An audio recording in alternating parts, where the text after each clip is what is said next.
নিজ দায়িত্ব পালনের পাশাপাশি অন্যান্য বছরে নেই এবছরও শ্যামা মায়ের আরাধনায় ব্রতী হলেন শান্তিরবাজার থানা ও মনপাথর ফাঁড়ি থানার আরক্ষা দপ্তরের কর্মীরা। শ্যামা মায়ের আরাধনাকে কেন্দ্র করে বিভিন্ন সামাজিক কর্মসূচি হাতে নিয়ে উদার মানসিকতার পরিচয় দিলেন মনপাথর ফাঁড়ি থানার ওসি জয়ন্ত দাস। ওসি জয়ন্ত দাস নিষ্ঠার সহিত নিজ দায়িত্ব পালনের পাশাপাশি প্রতিনিয়ত নানান কর্মসূচি করে থাকেন। এরই মধ্যে পুজোর মধ্যে মনপাথর বাজার এলাকায় শ্রমজীবী লোকজনদের বাছাই করে শীতবস্ত্র বিতরণ করেন। এছাড়া মনপাথর ফাঁড়ি থানার উদ্যোগে শান্তিরবাজার প্রেস ক্লাব সহ বিভিন্ন সামাজিক সংস্থা ও সমাজসেবীদের সংবর্ধনা প্রদান করা হয়। পুজোকে কেন্দ্র করে এলাকার লোকজনদের বিনোদনের জন্য ধর্মীয় কর্মসূচির মাধ্যমে সাংস্কৃতিক অনুষ্ঠান অনুষ্ঠিত করা হয়। অপরদিকে শান্তিরবাজার থানার ওসি আশুতোষ শর্মার উদ্যোগে শান্তিরবাজার থানায় শ্যামা মায়ের পূজা অনুষ্ঠিত করা হয়।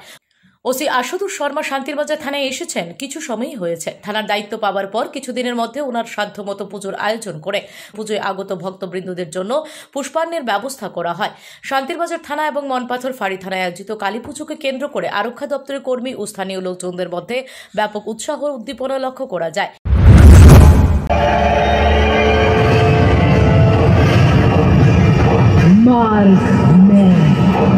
लक्ष्मी में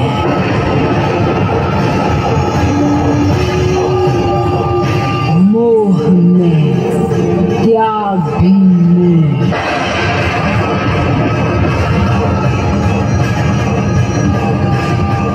कण भी में ब्रह्मांड भी